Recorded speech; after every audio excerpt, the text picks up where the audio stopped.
the Head of Public Service, Mr. Felix Koskei, Honorable Governor of Nakuru, Susan Kihika, Honorable County Governor of Uasin Gishu, Honorable Jonathan B., the Eacc Chair, Chief Registrar of the Judiciary, invited guests, colleagues from the Eacc, and other distinguished guests, good afternoon. Your Excellency, the Chair has thanked you, but I think as a CEO I also have to thank you again, because by accepting to host us here, there are three things that comes out of you. One, it shows you openly that you are the patron in the fight against corruption. Second, you believe in the institution of the Eacc. And third, you believe in the capacity and ability of the Eacc staff. The Eacc is currently implementing its strategic plan for 2023-2025, focusing on asset tracing as a main pillar of deterrence against corruption. Asset tracing and recovery of corruptly acquired assets, Your Excellency, and unexplained wealth extinguishes directly the benefit obtained through corrupt activities. This strategy helps to create necessary deterrence as envisioned in the United Nations Convention Against Corruption, which Kenya is the first country to have signed that convention almost 20 years ago. Your Excellency, today we are here, we are gathered to witness the handing over of about 35 titles, measuring approximately 18.71 acres with a total value of about 5 billion shillings. Your Excellency, for your information, there are other titles that are in the process, and maybe soon we'll be back here, through your blessing, to have another occasion like this. In this one, Your Excellency, item number 1 is property in Kisumu municipality, measuring about 2 acres, which is about 1.8 acres, belonging to the judiciary. You can imagine grabbers went to the judiciary to steal their land. They were very daring, but we managed to recover this piece of land, which is worth 1.4 billion shillings. This is part of the property that is housing the Kisumu Law Court. Second one, Your Excellency, are 3 properties in Eldoret town, measuring 3.25 acres, with approximate value of 1.2 billion, which are in favor of the Cabinet Secretary, National Treasury, as a trustee of the National Police Service. Same grabbers were daring enough to go and grab land belonging to the police. But we managed to recover this, and these are 3 pieces of land worth 1.2 billion. Your Excellency, there is also 1 property in Kilimani area, measuring almost half an acre, which is worth 700 million. This plot, as Nairobians, we know it. If you know Upper Hill Medical Center, there's an empty plot there which used to be part of Kenya School of Law. It was grabbed and we have recovered it. It's a very prime plot, worth 700 million.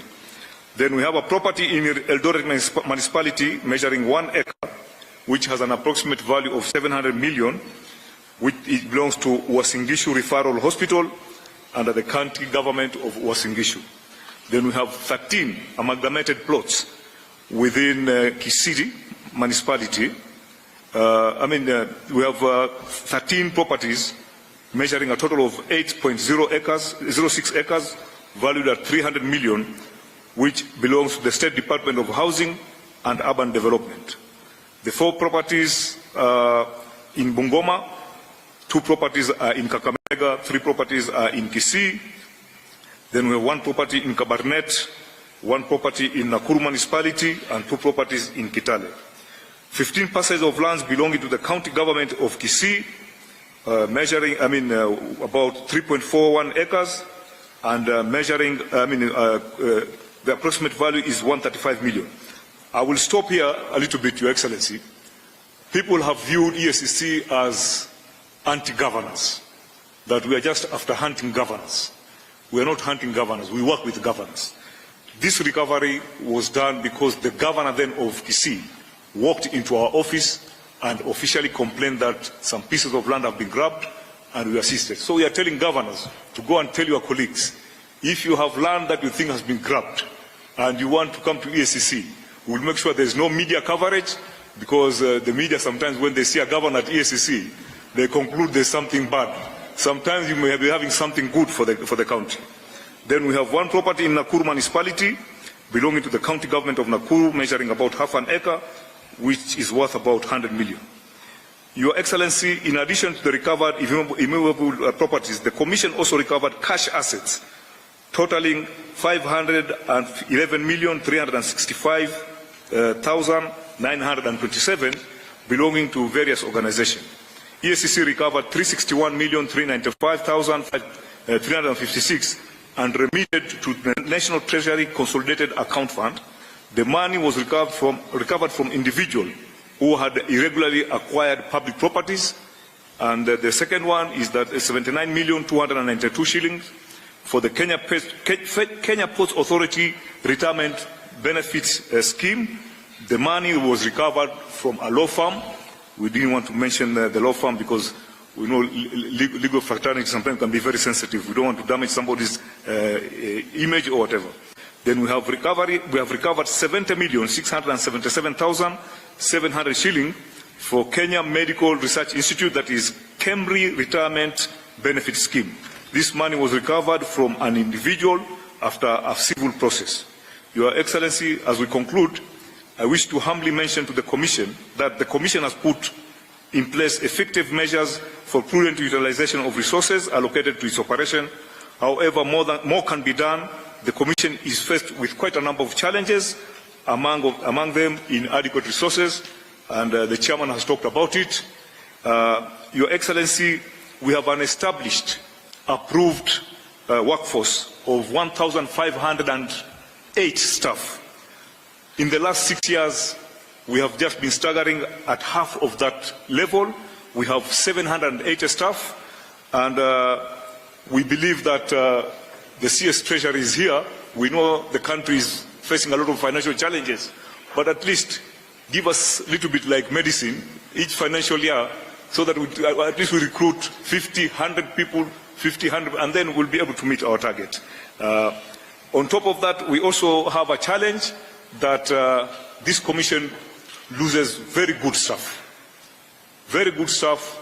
They leave the Commission because since 2004, Your Excellency, it may not be the right thing to talk about. I know we are having a lot of financial problems, but the Commission since 2004, the SRC has refused to review the salary of the EACC because they say already compared to the public service, the EACC, we are overpaid. But it is having a very negative effect. As I'm talking to you, as I'm here representing, last week, a very good investigator was poached by the central bank.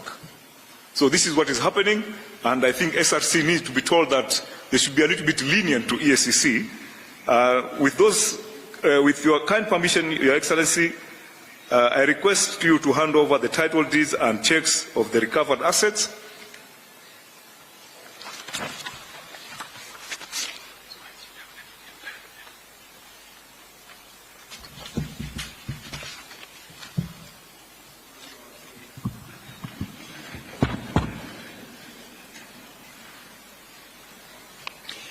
Your Excellency, sir, with your kind indulgence and gracious permission, permit me now to invite the Chief Executive Officer of the EACC,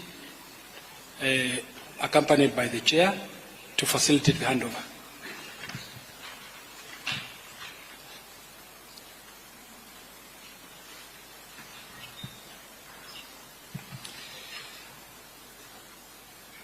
Sir, permit me now to invite Your Excellency to take your place at the arena for the handover of the recovered assets back to state through various public institutions.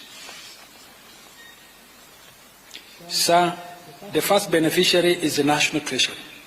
I now invite the Honorable CPA John Mbandi, EGH, Cabinet Secretary for the National Treasury and Economic Planning.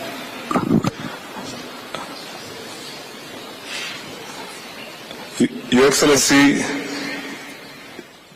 this title is for specifically judiciary, but all government titles are under the Treasury Secretary. Yes. So maybe may I request to have the registrar of... Yes. They all go under his custody, sir. Very good. Yes. John? And Chief Registrar. Yeah. Now you have back your title.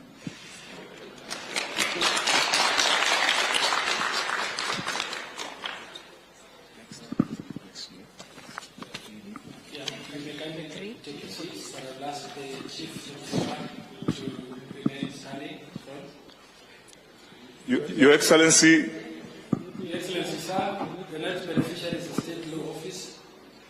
Permit me now, sir, to invite Dr. Casco, EBS. Your Excellency, this is the plot at Kilimani, next to Upper Hill Medical Center. Okay. AG. You have some land there now. Thank you very much.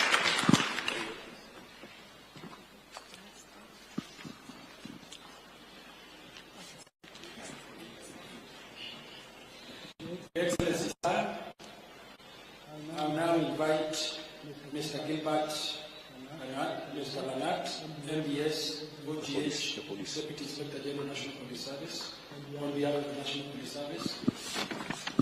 I also invite Honorable Dr. Jonathan B., EGH, Governor of Salisbury County. Your Excellency, these are 3 titles belonging to the Kenya Police for Eldoret. Okay. Very good.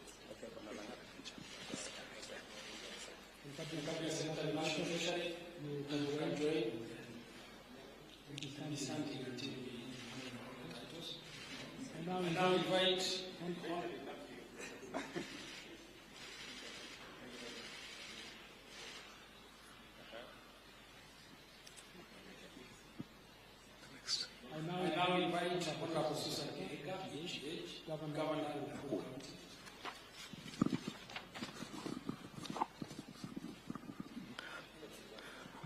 Your Excellency, this is a plot within Nakuru town, which belongs to the county government.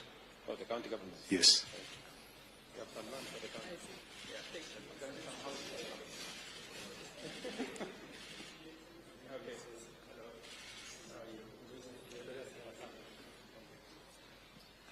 I now invite Mr. Charles Inga, CBS,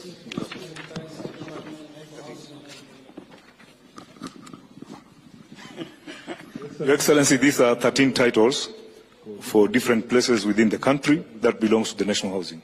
Very good.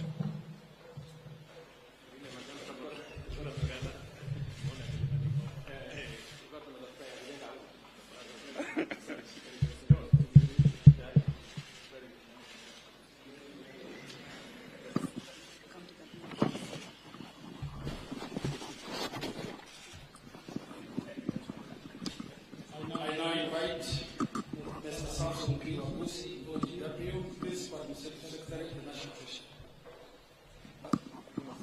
Umwambie hizi akisi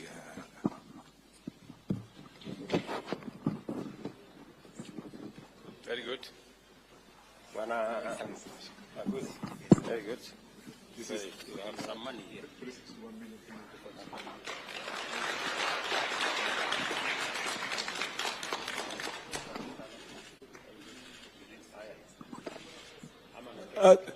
just a minute. The said amount, Your Excellency, is 361,395,356.55 cents. Thank you, sir. I now invite Mr. Geoffrey Kabate, Chairman Board of Trustees, Kenya Ports Authority Retirement Benefit Scheme.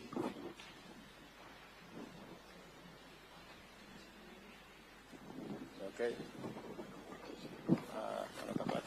Your Excellency, this is 79,292,871.25 cents.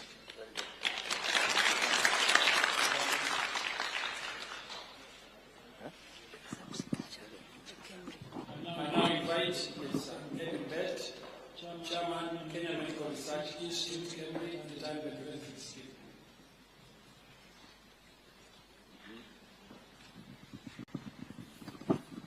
Your Excellency, this one is 70,677,700 shillings.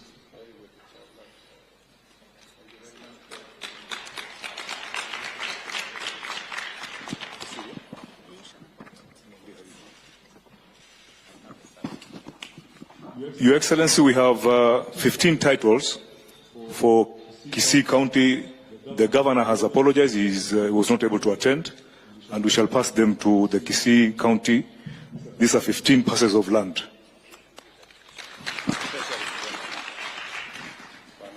Treasurer, this is county.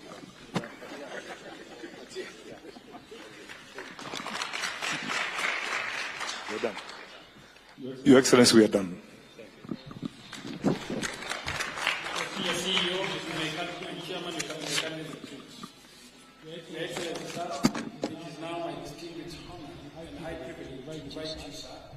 Deliver your keynote address as we mark this monumental milestone in the war against corruption. I thank you, Your Excellency.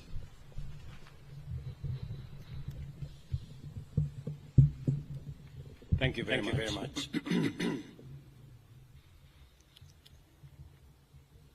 Ladies and gentlemen, welcome to you all as we witness the handover of assets that were corruptly acquired, now being returned to public entities and county governments. This event marks a significant milestone in our nation's fight against corruption. The efforts made and the progress achieved in promoting good governance are undeniable and highly commendable. The government remains resolute in eliminating opportunities for corruption and abuse of office, and in ensuring that the corrupt do not enjoy the proceeds of their illicit actions. I recognize that good governance is a key factor in the success of the bottom-up economic transformation agenda. Governance is crucial for fostering an environment conducive to socio-economic transformation. To realize our aspirations, we must all strengthen our commitment to the rule of law, enhance access to justice, promote national values and principles of governance, and protect fundamental rights and freedoms. Enforcing zero tolerance to corruption is essential for the attainment of all these goals. To achieve this, the government is committed to further strengthen our anti-corruption institutional framework. In this regard, the enhanced implementation of the National Ethics and Anti-Corruption Policy, Sessional Paper Number 2 of 2018, is critical. Our aim is to significantly reduce the severity of corruption and the prevalence of unethical practices by providing a comprehensive framework to promote integrity and combat corruption in a sustainable manner. And that is why I believe in building the institutional capacity of EACC to forestall corruption before it happens and to deal with the challenges of corruption in a manner that is a whole of institution approach. I acknowledge the notable milestones achieved by the EACC in the fight against corruption, particularly through the recovery of corruptly acquired assets and unexplained wealth. Such successes play a vital role in deterring corruption by demonstrating that in the end, corruption is not worth the trouble, as the corrupt ultimately lose everything they have taken from the people. I therefore commend the EACC for recovering assets valued at approximately 28 billion over the last 5 years, including both cash, movable and immovable assets. The EACC has also effectively intervened to prevent the loss of public funds amounting to an estimated 41 billion by deploying various strategies to disrupt corrupt networks. Additionally, I am encouraged that the EACC is pursuing the forfeiture of unexplained wealth valued at Kenya shillings 59 billion through ongoing court proceedings against individuals whose assets and interests significantly exceed their non-legitimate sources of income. And I want to encourage EACC to expedite and also ask the judiciary to expedite these processes so that public resources and public assets can be recovered. As we witness the handover of public assets recovered by the EACC on behalf of various public institutions, I urge the beneficiaries to establish robust mechanisms to protect these assets and prevent further illegal acquisition. The recovered land is located in various parts of the country, including Nairobi, Kisii, Nakuru, Bungoma, Kakamega, Uasin Gishu, and Kisii counties. I would like to take this opportunity to express my profound gratitude for the ongoing development of affordable housing in Nairobi city's industrial area of Enterprise Road. This development is taking place on land recovered by the Eacc, and the beneficiaries will be many Kenyans who deserve economic inclusion. This land, measuring 21 hectares, had been unlawfully taken from the Meteorological Department by private individuals. The recovery of such assets reaffirms Kenya's commitment to upholding the Constitution and fulfilling its obligation as a member of the international community under the United Nations Convention Against Corruption. Ladies and gentlemen, corruption is a serious threat to our nation. It undermines service delivery, weakens public policy, compromises the public interest, and erodes our institutions, depriving the government of capacity to secure the country and deliver